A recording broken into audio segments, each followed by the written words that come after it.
Hello बच्चों, स्वागत है आप सभी का यूनिवर्सल ट्यूटोरियल फिजिक्स के ऑनलाइन सेशन में। उम्मीद है कि आप बहुत अच्छे होंगे और अच्छे ढंग से आप तैयारी कर रहे हैं। पता है बच्चों आप सबको कि विद्युत धारा चैप्टर चल रहा है और इससे संबंधित न्यूमेरिकल्स बना रहे थे। तो आज जो डीपीपी 3 का लेक्चर नंबर 2 होने वाला है बच्चों, जो बहुत ही इंपॉर्टेंट क्वेश्चन होगा और आपको यहाँ से विद्युत धारा से संबंधित कंसेप्ट क्लियर होगा बच्चों। तो आप इस वीडियो को अंत तक देखें जिससे आपका विद्युत धारा से संबंधित न्यूमेरिकल्स बहुत अच्छे ढंग से क्लियर हो जाए। तो बच्चों इसमें सबसे जो पहला क्वेश्चन जो है 7 की बात करते हैं। लेक्चर 1 में हम पहले से क्वेश्चन बता चुके हैं 6 तक। क्वेश्चन नंबर 7 में स्टार्ट करते हैं कि कहता है घरेलू विद्युत परिपथ है। ये दैनिक जीवन से संबंधित बच्चों क्वेश्चन है। देखे इसमें 5 एम्पियर का फ्यूज लगा है। फ्यूज आप जानते हैं बच्चों, फ्यूज 5 एम्पियर का फ्यूज लगा है। 60 वाट 220 बल्ब वोल्ट अंकित कितने बल्ब, यानी एक बल्ब है बच्चों, उस बल्ब में कितना वाट का है, 60 वाट का है और कितना वोल्ट का है, 220 वोल्ट का है। ऐसा बल्ब कितने बल्ब इस परिपथ में लगा जाए। तो बच्चों हमको यह पता करना कि यह बल्ब जो है पूर्ण कितना धारा को प्रवाहित कर सकता है, यानी एक बल्ब में कितना धारा प्रवाहित हो सकता है, इसका मान निकालेंगे। और फ्यूज से बच्चों पता है कितना धारा प्रवाहित करना है, 5 एम्पियर। तो पहले लिखेंगे क्या, इस टाइप से जब भी क्वेश्चन होगा कि एक बल्ब में प्रवाहित धारा I बराबर जो होगा बच्चों P/V। सर ये कहां से आया था, फॉर्मूला पढ़े बच्चों, P बराबर V इंटू I। तो I बराबर क्या होगा, P/V। अब देखो तो P का मान जो होगा, P का मान 60 है और V का मान बच्चों 220 वोल्ट है। ये आपका एक बल्ब में धारा निकल गया। ऐसा करते इससे धारा का संकेत क्या लिख देते, I डैश, क्योंकि एक बल्ब से धारा का मान है और धारा कितना प्रवाहित करना है, यानी लोड कितना ले सकता है परिपथ, 5 एम्पियर। 5 एम्पियर से अगर ज्यादा धारा प्रवाहित कराएंगे बच्चों तो क्या होगा, फ्यूज क्या होगा, गल जाएगा। यानी मैक्सिमम कितना धारा प्रवाहित करना है, 5 एम्पियर। और एक बल्ब से धारा कितना प्रवाहित हो सकता है, मैक्सिमम 60/220 एम्पियर। तो बताइए आप सब कि जो बल्ब घरों में लगा रहता है कि वो श्रेणी क्रम में रहता है कि समांतर क्रम में, थोड़ा सोचे तो बच्चों। तो कुछ बच्चे बता रहे हैं सर श्रेणी क्रम में होता है। अगर सोचो बच्चों श्रेणी क्रम में, यानी सारा बल्ब अगर श्रेणी क्रम में हो तो क्या होगा कि अगर एक बल्ब फ्यूज हो जाए, यहां से डिस्कनेक्ट हो जाए, तो बाकी सब बल्ब क्या होगा बच्चों, फ्यूज हो जाए। फ्यूज नहीं होगा, बंद हो जाएगा। एक बल्ब फ्यूज होगा, परिपथ क्या होगा, भंग होगा, रुक जाएगा, तो बाकी सभी में धारा प्रवाहित जाना बंद हो जाएगा, इससे सारा बल्ब बंद हो जाएगा। इसलिए घरों में जो बल्ब लगाते हैं या पंखा यूज करते हैं वो श्रेणी क्रम यूज नहीं करते हैं बल्कि समांतर क्रम में करते हैं। इससे क्या फायदा होता है कि एक बल्ब अगर समांतर क्रम में बच्चों करते हैं, जैसे देखें यहां पे समझाने के लिए दिखा रहे हैं, अगर किसी एक बल्ब फ्यूज हो गया, यानी यह परिपथ भंग हो गया, तो इसमें धारा तो नहीं जाएगा लेकिन ऊपर धारा जाएगा, यानी यह बल्ब जल सकता है, यह बल्ब जल सकता है। तो सबसे पहले आपको यह क्लियर हो गया होगा कि हाँ सर घरों में जो बल्ब लगाते हैं वो श्रेणी क्रम में नहीं लगाते हैं बल्कि समांतर क्रम में लगाते हैं बच्चों। और आप सबको पता है कि समांतर क्रम में जब लगाएंगे तो धारा क्या होगा, बटेगा। तो अगर एक बल्ब से धारा का मान I है तो कुल कितना धारा प्रवाहित करना है बच्चों, 5 एम्पियर। यानी कह सकते हैं I का मान जो होना चाहिए NI डैश। मान लेते कुल बल्ब से प्रवाहित धारा, कुल भाषा लिख देते हैं, आपको दिक्कत ना, कुल बल्बों से प्रवाहित धारा, आराम से पहले समझें तब उतारने के चक्कर में रहें। I, और I कितना होगा बच्चों, ऐसे ऐसे बहुत सारे बल्ब होगा तो एक बल्ब से धारा I डैश होगा, तो N बल्ब से क्या होगा, NI गुना कर देंगे। अब I का मान मैक्सिमम कितना बच्चों, 5 एम्पियर, इससे ज्यादा दे नहीं सकते हैं। N पता नहीं कितना बल्ब लगाए हैं, I डैश एक बल्ब का धारा 60/220।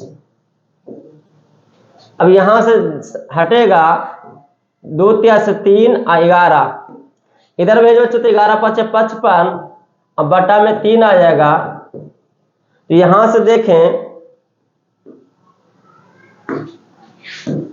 n के मान बच्चा आ गया 55/3, 18 तिया 18.33।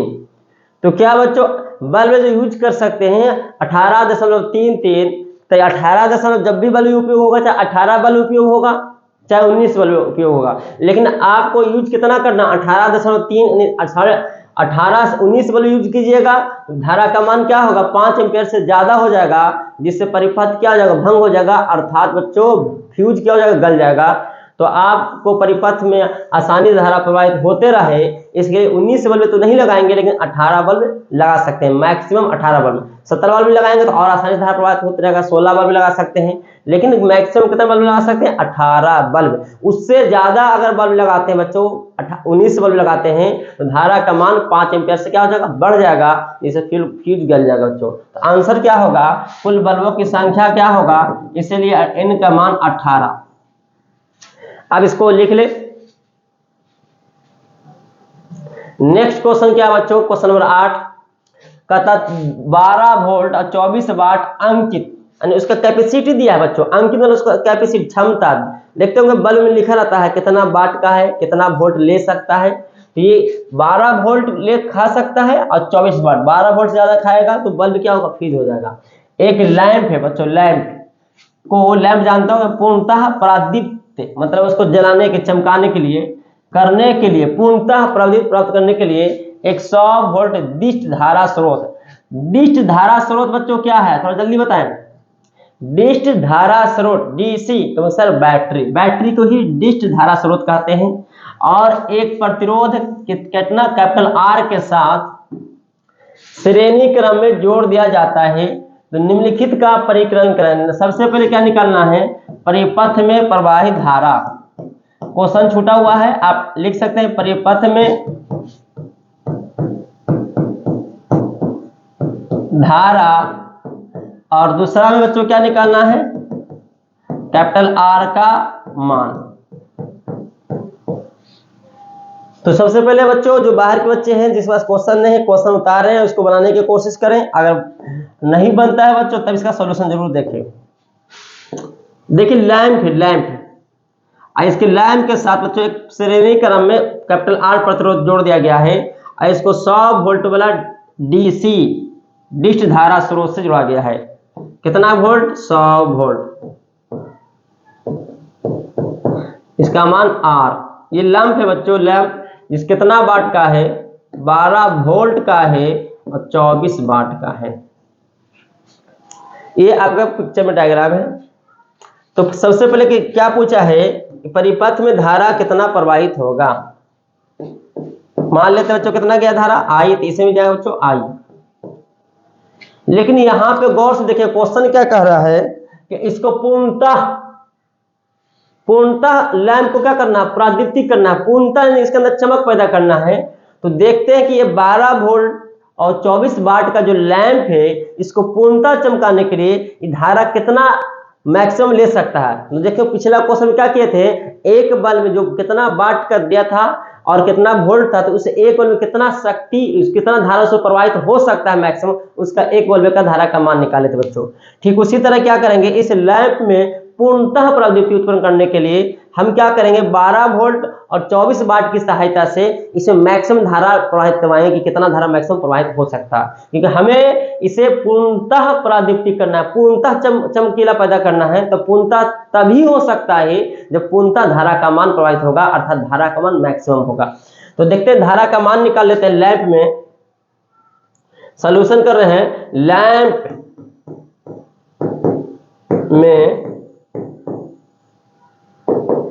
लैंप में पूर्णतः प्रवाहित धारा यानी बहुत ज्यादा मैक्सिमम पूर्णतः प्रवाहित धारा। हम बैटरी से धारा नहीं निकाल रहे बच्चों, ध्यान देने की बात है। हम क्या करें लैंप में चमक तो अधिकतम पैदा करना है, लेकिन धारा कितना इसमें प्रवाहित हो गया मैक्सिमम महत्तम पूर्णतः प्रदीप्ति उत्पन्न करे। तो यहां से धारा का मान नहीं निकाल रहे, हम ये देख लेते हैं कि इसके कैपेसिटी कितना है। अधिकतम धारा प्रवाहित करने का, यानी इसमें अधिकतम धारा कितना प्रवाहित लैंप में हो सकता है, निकाल लेते हैं। आई बराबर बच्चों अब जस्ट लिखे थे P बटा V, फॉर्मूला जस्ट अगर डर लग रहा है तो डर भगाने के लिए P बराबर VI फॉर्मूला होता है, P बराबर VI। तो I बराबर P बटा V, P का मान 24 वाट और V का मान 12 वोल्ट, 12 दूनी 24, यानी 2 एम्पियर मैक्सिमम धारा प्रवाहित करेगा। यानी इस I का मान कितना रहना चाहिए बताइए अब जल्दी सर, इस I का मान, तो सर इस I का मान भी 2 एम्पियर ही होना चाहिए, क्योंकि इसमें महत्वपूर्णतः परादीप्ति उत्पन्न करना है, यानी इससे जो बैटरी से धारा निकल रहा है उसका मान कितना होना चाहिए 2 एम्पियर, क्योंकि 2 एम्पियर पर लैंप पूर्णतः चमक उत्पन्न कर रहा है, परादीप्ति उत्पन्न कर रहा है। तो पहला का आपका आंसर तो आ गया, I बराबर 2 एम्पियर। दूसरा बच्चों क्या निकालना, R का मान। क्वेश्चन आप इसको नोट कर सकते हैं, लिख सकते हैं, इसको भी उतार सकते हैं। अब आगे हम इसको हटाने के लिए थोड़ा सा क्या करते हैं, ऊपर कर रहे हैं, क्वेश्चन को मौका दिए हैं। अब क्या करते हैं, दोनों को जोड़ देते हैं, जोड़ देंगे तो कुल प्रतिरोध कितना हो जाएगा, ध्यान दीजिए। इसका प्रतिरोध पहले चलिए ऐसा करते हैं, बल्ब का प्रतिरोध, लैंप का प्रतिरोध निकालते हैं, लैंप का प्रतिरोध, तो RL लिख देते हैं। तो इसका फॉर्मूला वो क्या होगा, V² बटा P। तो सर कैसे, आइए ऐसे, P बराबर पढ़ाया हुआ है V² बटा R, तो R बराबर बच्चों V² बटा P, RL लिखे, L मतलब लैंप का प्रतिरोध, V का मान 12, तो 12 का स्क्वायर को लिख सकते हैं बच्चों 12 गुना 12, कैलकुलेशन थोड़ा बचेंगे। अब P का मान 24, 12 दूनी 24, 2 छके 12, 6 ओम आ गया है। RL का मान बच्चों कितना आया है, 6 ओम। ये हम क्या कर रहे हैं, क्वेश्चन नंबर दूसरा बनाने के लिए वो कर रहे हैं। अब यहाँ पे RL प्लस R श्रेणी क्रम में है, तो यहाँ पे क्या करेंगे, फॉर्मूला जो आप लिख सकते हैं कि कुल प्रतिरोध कितना है, देखो तो RL plus RS, sorry RS नहीं है, R है सिर्फ, ये दोनों को जोड़ देंगे तो RL प्लस R, इसको गुना किससे कर दिया जाए बच्चों, I से, बराबर हो जाएगा V। तो सर क्या किया हमने, कुछ नहीं किए हैं, दोनों प्रतिरोध को एक जगह कर दिए, तो RL प्लस R हो गया है। और फॉर्मूला लगा दिए ओम के नियम से, आप पढ़े होंगे, V बराबर IR। चलना तो ऐसा कर दें, इसको ऐसा इस तरह से लिख देते, लो आपको दिक्कत लग रहा है देखने में, तो इसको लिख देते V बराबर I इंटू R। I कितना है बच्चों, I, तो I होगा, R कितना है, तो RL प्लस श्रेणी के नाम में है R। V का मान 100 वोल्ट, I के मान निकाल चुके हैं 2, RL का मान 6 और R का मान निकालना है। इस कटेगा बच्चों तो कितना आएगा 50, तो 50 से इधर जाएगा, देखो तो बच्चों 6 प्लस R हुआ, तो 6 इधर जाएंगे तो कितना होगा 50 माइनस 6 बराबर R, इसलिए R का मान बच्चों कितना आ गया 4, 5, 44 ओम, क्लियर। तो देखें इसमें धारा का मान कैसे निकालें, लैंप की सहायता से निकालें। क्वेश्चन को समझना पड़ेगा बच्चों, फिजिक्स थोड़ा सा है, फिजिक्स को थोड़ा सा फील करना पड़ता है, समझना पड़ता है कि कहना क्या चाहता क्वेश्चन।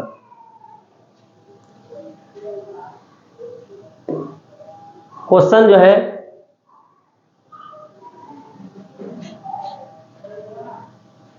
एक बैटरी के सिरों को उच्च प्रतिरोध के वोल्ट मीटर से जोड़ने पर 15 वोल्ट का पाठ्यांक मिलता है। थोड़ा सोचें कि क्या किए हैं, बैटरी के सिरों को उच्च प्रतिरोध से जोड़ेंगे बच्चों, तो क्या बैटरी से धारा प्रवाहित होगा या ना होगा, जल्दी बताएं। तो सर नहीं होगा, क्योंकि बैटरी से जैसी उच्च प्रतिरोध को जोड़ेंगे, बहुत अधिकांश उच्च प्रतिरोध महत्तम होने के कारण क्या होगा, धारा परिपथ में जाएगा ही नहीं। जब धारा परिपथ में जाएगा ही नहीं बच्चों, तो क्या होगा, जो विद्युत वाहक वाली बैटरी का होगा वही टर्मिनल विभवांतर होगा। तो इसलिए इसका वैल्यू कितना होगा, 15 ही वोल्ट होगा। अब आगे देखिए क्या लिखा हो बच्चों, पढ़ो तो इसको क्वेश्चन।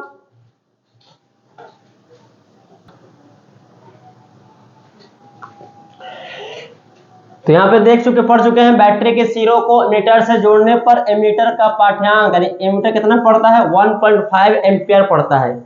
मतलब जैसे एमीटर को बैटरी से जोड़ते हैं धारा प्रवाहित होने लगता है, और धारा का मान बच्चों कितना दिया है, तो यहाँ पे तो जाई का मान क्या दिया है, जाई का मान कितना वोल्ट समझा चुके हैं, 15 वोल्ट, और धारा कितना प्रवाहित हो रहा है, 1.5 एम्पियर।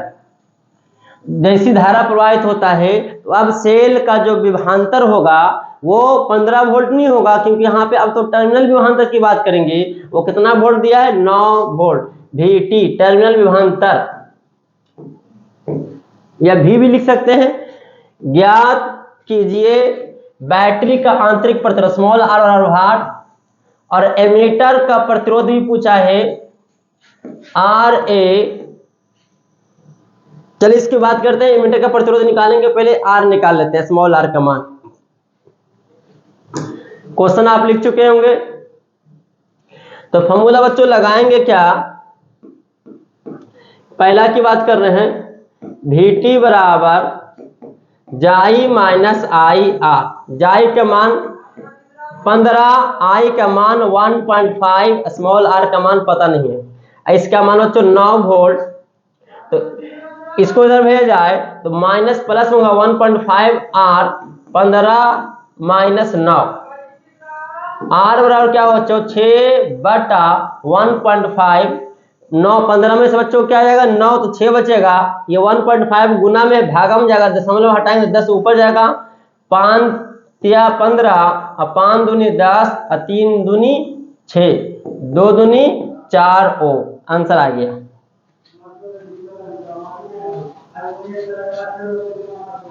नेक्स्ट क्या है इसमें बच्चों, नेक्स्ट क्या कह रहा है इसमें, तो आप समझ चुके होंगे कि 15 वोल्ट जो विभवांतर है वो विद्युत वाहक बल है, क्योंकि धारा तो परिपथ में प्रवाहित हुआ ही नहीं है, तो जो सेल का विद्युत वाहक बल है वही टर्मिनल विभवांतर कहलाता है। दूसरा में क्या निकालना है आपको, एमीटर का और संयोजक का प्रतिरोध। तो यहाँ पे एमीटर लगा हुआ है और बगल में बैटरी को जोड़ते हैं, तो इस एमीटर का भी प्रतिरोध होगा, RA लिख सकते हैं, और इसका आंतरिक प्रतिरोध स्मॉल r, विद्युत वाहक बल जाई। यही डायग्राम था। धारा कितना प्रवाहित हुआ बच्चों, I, जिसका मान दिया है 1.5 एम्पियर। तो धारा का मान पता है, स्मॉल r का मान। अब रहा गया किसका मान निकालना है, इस एमीटर कितना धारा मापता है, धारा पता है, प्रतिरोध निकालना है। तो इस हाँ, लेकिन बच्चों यहाँ पे जो इसका विभवांतर जो दिया है 9 वोल्ट, ध्यान दीजिएगा क्या करते हैं बच्चों, ये सेल का जो टर्मिनल विभवांतर कितना वोल्ट दिया है, 9 वोल्ट दिया है। तो इसलिए इसका सकते एमीटर का भी वोल्ट मीटर कितना होगा, 9 वोल्ट, यानी V बराबर आई आर ओम का लगाएंगे। V मतलब VT, जिसका वैल्यू कितना है, 9 है, I का मान 1.5 है, और R नहीं बच्चों, RA लिखेंगे। ये तो फॉर्मूला आपका है। अब यहां से देखे तो RA का मान जो आएगा 1.5, सॉरी बट इधर आ जाएगा तो 9/1.5, दशमलव ऊपर 10, 5 या 15, 5 दूनी 10, 3 या 9, 6 ओम। कितना आंसर जो आया, 6 ओम। अब कहा था संयोजक का, तो इसका ओम 6 ओम है, और इसका निकाल चुके कितना, 4 ओम। तो कुल प्रतिरोध कितना होगा बच्चों, जल्दी बताए। तो कुल प्रतिरोध जो आएगा R इक्विवेलेंट कह सकते हैं, या RS 6 + 4 बराबर 10 ओम। ये आ गया संयोजक का प्रतिरोध। उम्मीद है कि आपको ये बहुत अच्छे ढंग से समझ आ रहा होगा। अगर थोड़ा सा कंफ्यूजन भी हो रहा होगा तो यहाँ पे सोचना है कि सर जो 9 वोल्ट जो दिया है वो रियल में अब सेल के विद्युत वाहक बल नहीं है, बल्कि सेल का सिरों के बीच का विभवांतर है, या कह सकते हैं परिपथ का विभवांतर है। क्वेश्चन नेक्स्ट देखा जाए, कहता एक ही सेल है, उसे 0.5 एम्पियर की धारा लेने पर, धारा जब लेते हैं उसका शिखर वोल्ट विभवांतर 1.8 वोल्ट। तो क्या बच्चों बताइए, धारा जब प्रवाहित हुआ है तो क्या जो शिखर विभवांतर है, तो क्लियर दिख रहा है टर्मिनल विभवांतर दिया है, ना कि सेल का विद्युत वाहक बल है।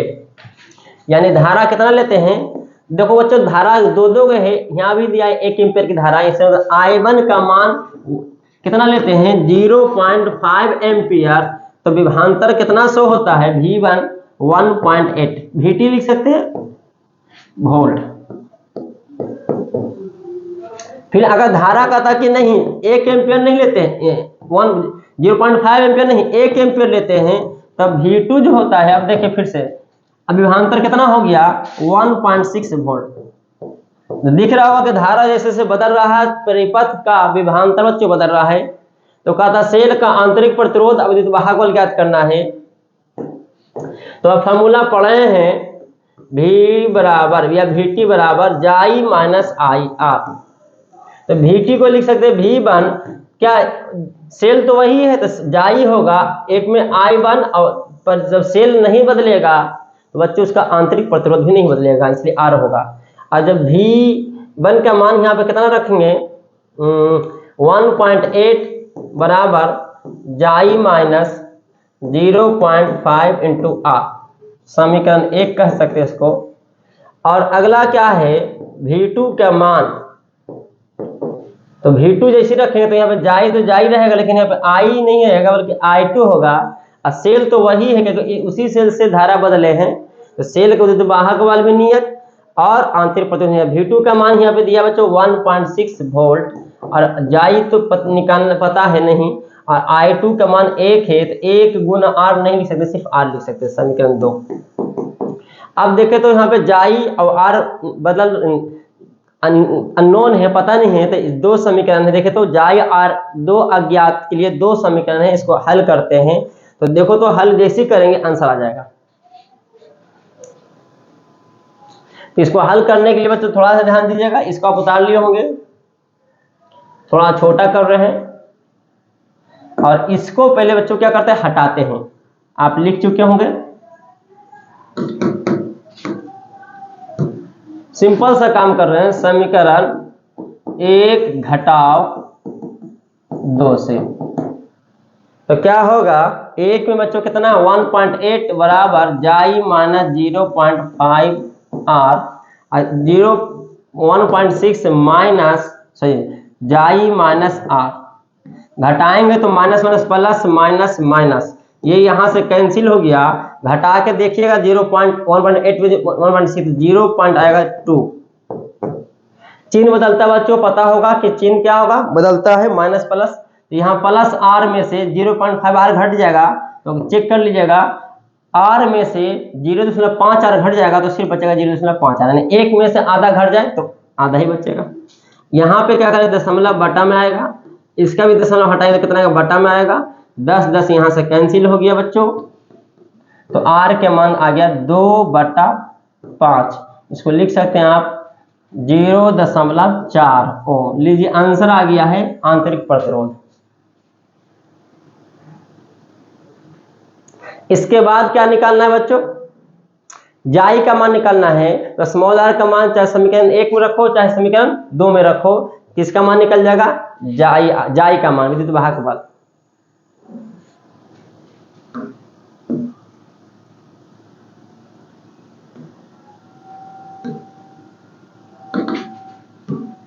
तथा लिख देते हैं R के मान समीकरण 1 में रख देते, चलो हटाओ, 1 में रखने पर कितना है बच्चों 1.8 है, यहाँ पे जाई है 0.5 और R का मान 0.4, 1.8 जाई गुना कीजिएगा तो 5 24 0.02, इसको इधर ले आइए तो 1.8 में से घटेगा 0.02 बराबर जाई, इसे जाई का मान जो है बच्चों 871 524, ओहो 524 20 यहाँ पे इस तरह से आएगा बच्चों, तो 20 जो है यहाँ पे से घटेगा, थोड़ा सा ध्यान दिए मिस्टेक हुआ है, 0.20 लिखिए या सिर्फ 0 लिखिए, कोई दिक्कत नहीं है, दशमलव को 0 हटा सकते हैं, तो यहाँ पे जी इसलिए जाई का मान जो आएगा 1.6 वोल्ट। जुट जाएगा बच्चों, फिर है मिस्टेक। तब जोड़िए तो 8 10 और 1 1 2 2 वोल्ट। जाई का मान कितना आया बच्चों? 2 वोल्ट।